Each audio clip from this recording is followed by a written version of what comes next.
guys end up, bonding, and you end up kind of working together to achieve the same goals.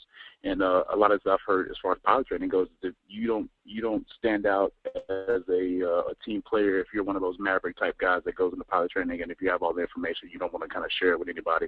And they see that, the flight commander, they see that, and that will hurt your rating. And your rating at UPT is about maybe 20%.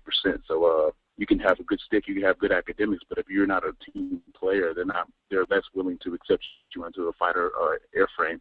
So you got to be a team player, and those are some of the kind of the big things that kind of stuck out for me as far as getting into the academy, and then also furthering your career as far as UPT is concerned. The interesting thing too, which I was really excited to see, because I think it's just such an important principle. When I was there at your graduation, I met a lot of people who had a mentor or wingman-like influence in your life. Isn't that true? Right. That's definitely true. I've had more than I could count, but I've had a lot of guys help me out, and I never turned my back on them once I got to where I needed to be. I think I have a pretty